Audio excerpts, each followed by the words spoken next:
Hello, it's Monday, February 17th, and we are building a computer.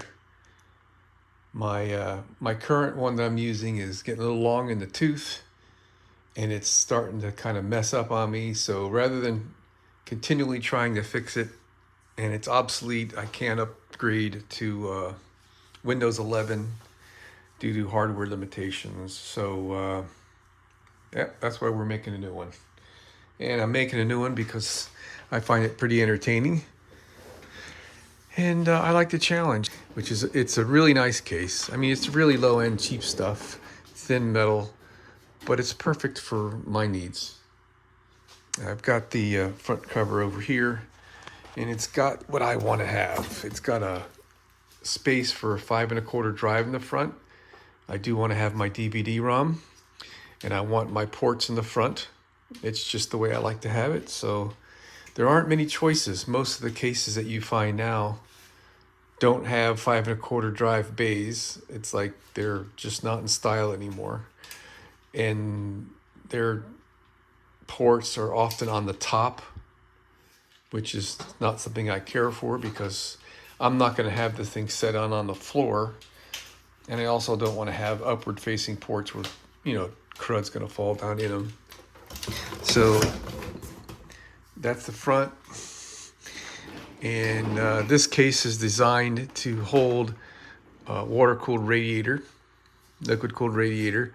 And this is the first time I'm going with liquid-cooled. I've always been opposed to the idea, but I think technology's been out there long enough where they've got this stuff figured out. So we're going to give it a shot. And this case is designed to have liquid cooling installed on the front panel. And along with that, you could put fans on the top. There's openings up here for 2 fans. There's not room to put the liquid cooling on the top if you put a DVD-ROM drive in here.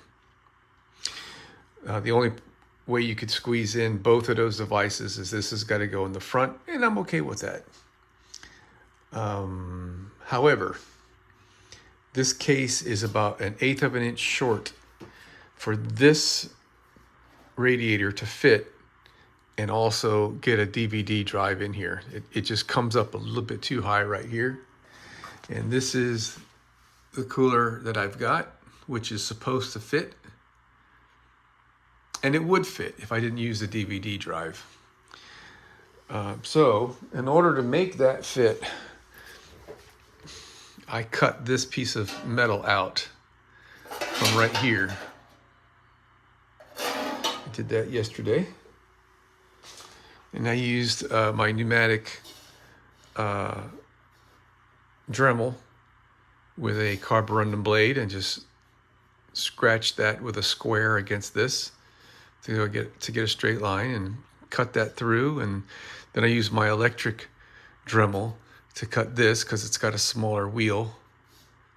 And then I filed it to get the edges smooth. And I was going to paint the edges or use a black Sharpie to cover the edges, but I haven't done anything, and it's going to be fine.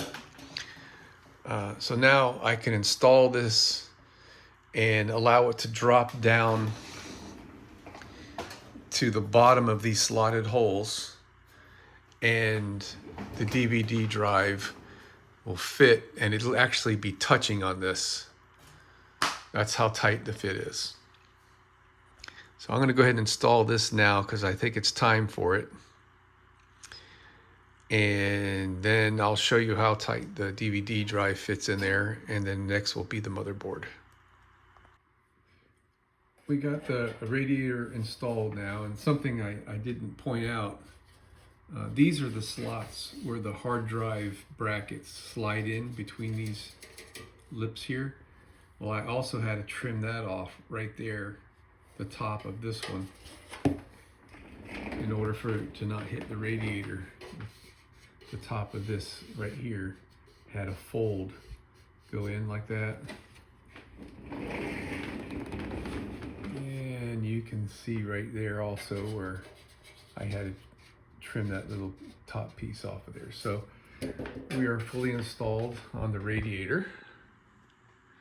And here you can see the DVD drive is just sitting on top of the radiator. It's actually touching it, and there's just enough room right there with the radiator installed at the bottom of the screw slots. So we just fit, and I'm okay with that. Here's the motherboard I chose. For various reasons, it has all the features that I want. It says the ASRock X870 Steel Legend with Wi-Fi. And I got a AMD Ryzen 9900 processor, which I'm getting ready to install right now. So the little arrow on that top right corner goes where indicated. There's a mark on the socket down there. So we're fully seated.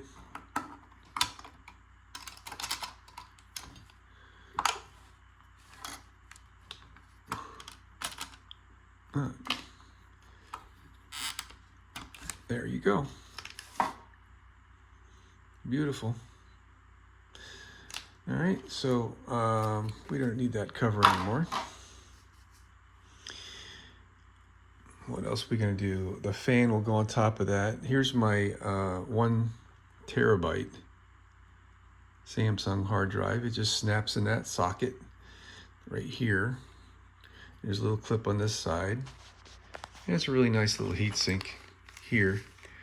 It clips in on one end and snaps in on this end. That's all there is to that. And I can put in, I think 4 more hard drives over here. This socket is the blazing one, and it is connected directly to the CPU for higher speed transfer rates. The other ones here communicate with the chipset, so I think that's the best place to put it there. We'll find out. All right, look how nice that looks. All right, so next we're gonna put in some RAM, I guess, or maybe we'll hold off on the RAM until after we install the board. This is a full ATX, and that's why I had to go with a new case, because it won't fit in my current case. And when you install a full ATX into the Cougar, you have to install these extra 3 standoffs right here. And I've already done that, and I tightened them. And I forget what size that is. But, oh, here it is right here. What does that say? 3/16. The 3/16 socket's all it takes. Now we're going to drop the motherboard in here and install 6 screws. And hopefully the order of operation is going to be correct, because we got to run cabling and whatnot. And we'll find out how that goes as we move along. We had to back up and punt here. I couldn't get these 2 cables in this opening that power the CPU processor right here.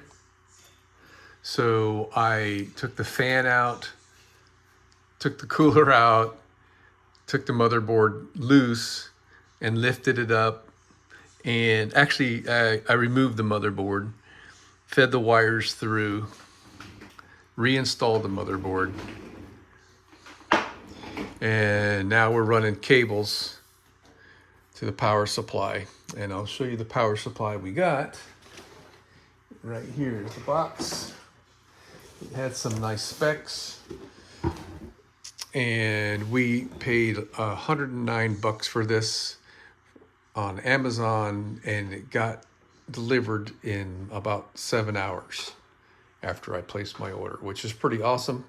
Otherwise, I'd be waiting for this thing to show up until Tuesday with the other options. So it's an 850 watt power supply. I was shooting for 1,000, but 850 is pretty sure more than I'm ever going to need, because I'm pretty sure we're not going to need to put a big old video card in here. Let's see, what else? All right, so I'm going to leave this loose for now. And now I'm going to decide how I want to route these wires, which this large connector is going to go in the motherboard next. And it's going to be feeding into one of these holes. So let's figure that out right now. So let's see, we're here. The DVD is going to be coming in here. Maybe it'd be better to come in through this slot. How is that going to look? I like to run a tight ship here. Keep everything tucked up out of the way.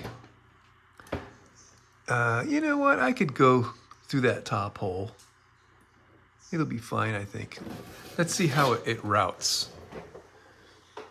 This is going to take a little bit of trial and error. Okay, well, this took a while, okay? It was not easy to get this far. This is a pretty tight fit, and it took a lot of disassembly and reassembly to get everything routed in there like I wanted. I ended up putting the cooler in last, and we're about to put the fan power wires on. And then next will be the DVD drive. Looks like, yeah, that'll fit in there fine. Got the CPU cooler installed. I wiped off the top of the CPU with a little bit of isopropyl alcohol on a paper towel to clean off that surface. And the CPU cooler has the paste already on it from the factory. You just take the little plastic cover off and stick it on there. So the ROC guys have came up with a really neat setup. They use really strong magnets that hold these two fans toward each other, and there's electrical contacts with little spring pins, so both fans get power from the same plug at the top here. And you can daisy chain, I don't know how many in a series. And then you, let's see, where did I put that darn wire? Right here in my lap. So these are the wires. This is a female, and that's what I would use on that end. And on the opposite end, there's another wire I just dropped on the floor. And it's the male. And the male has got the protruding pins, and they're spring loaded with a couple of big magnets there, and it just, you know, it sticks on. And it pulls pretty tightly. I'm happy with how that works. Let's see if I can get this thing stuck on there. So this has got two connectors. I guess it's one for each fan. Or no, one is, looks like one is fan, and one might be for the color lighting of it. I wasn't really all excited about the color business on those things, but that's okay. I'll hook them up. Let's get this figured out. And so for starters, let's see how this goes. This goes, looks like either way. Oh no, it's a key. If you look right there, there's a little hole right there. So let's see. And the pin is on that side. So let's see if I can get that guy in there. Give you some live action video.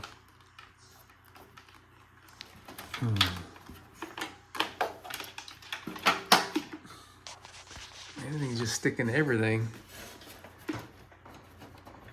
It's stuck to the case. There it is. Did you see that? Let me zoom in for you.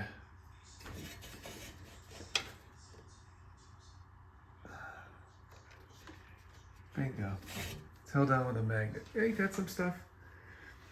All right, so now we gotta run these over to their appropriate headers on the motherboard. I can't even read the type on those things. It's so tiny. I'm referring to the manual here. Well, we're getting ready to install the RAM, and this is what we've got. Some Kingston Fury 5600 I could have gotten some better stuff, but I don't know. I guess this is good enough. So we got a little bit of a challenge here. I've got a single, and this is the one that was recommended by Newegg. And not only was it recommended by their PC Builder program that they have, I even called and verified and had guys, their technicians, verify I had all the right parts. So here's what I noticed. It says right here, if you're using dual channel, you're not able to use only an odd number of memory modules. 1 or 3 is not permissible. Now, nowhere can I find on the Kingston website if these are dual channel. This is right here, module. I went through this whole thing and I couldn't find out if this is called dual channel or not. Maybe I should look at it again. So maybe that means it's not dual channel. All right.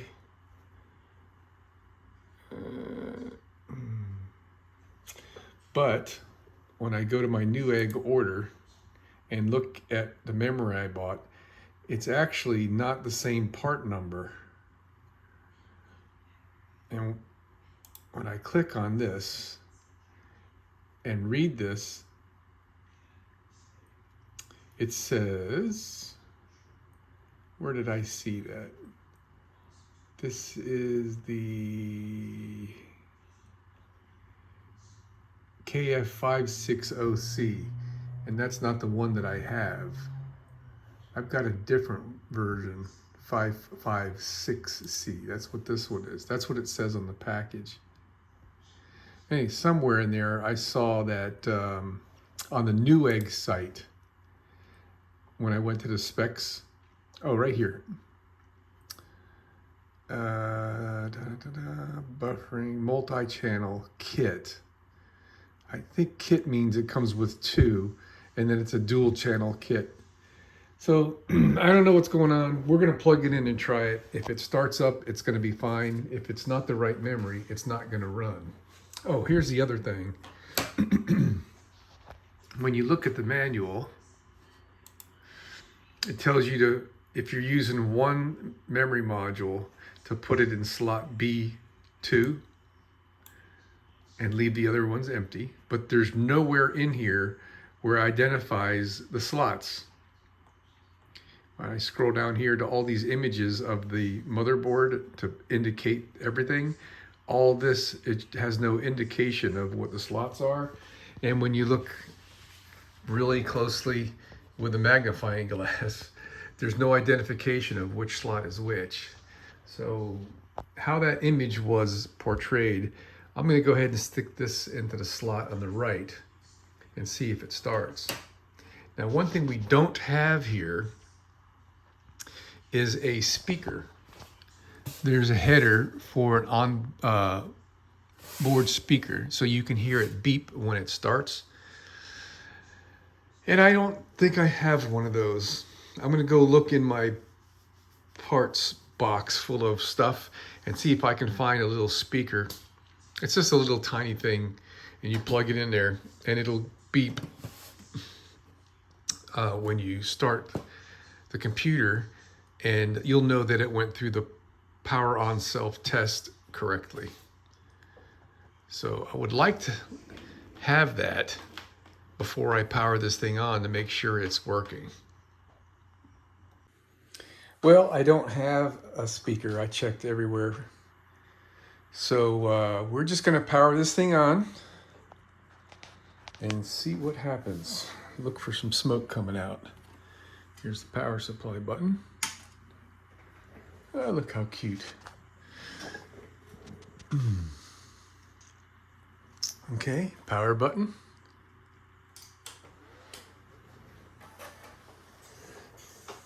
We got some, the CD-ROM made some noise. Pump has come alive. Nothing on the monitor.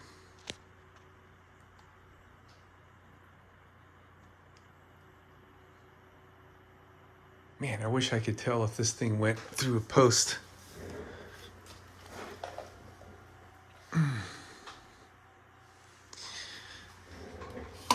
My monitor is on. These stupid things come now with no buttons, so you...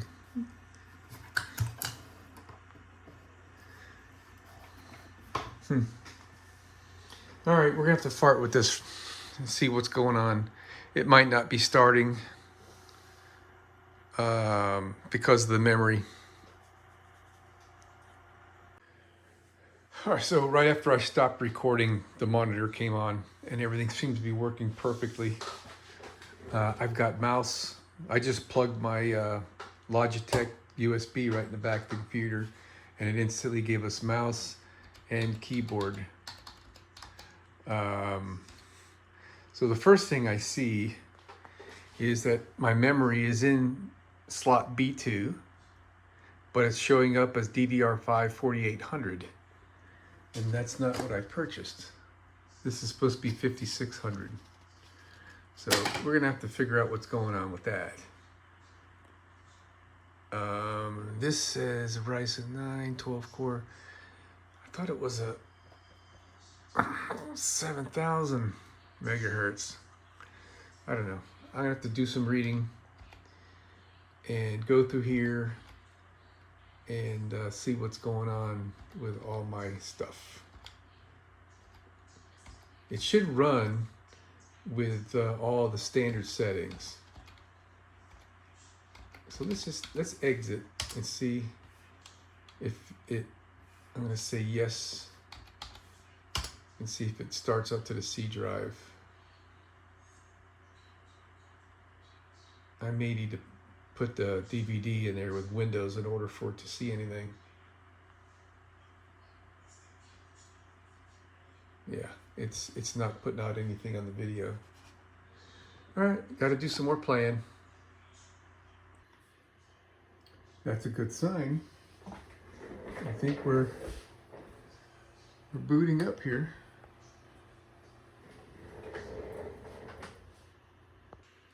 Windows is booting up. I think we're on the home stretch.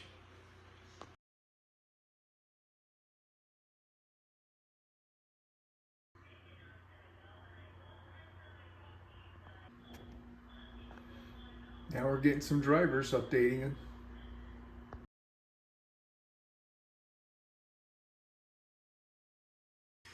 How about that? We got Windows going and it looks great.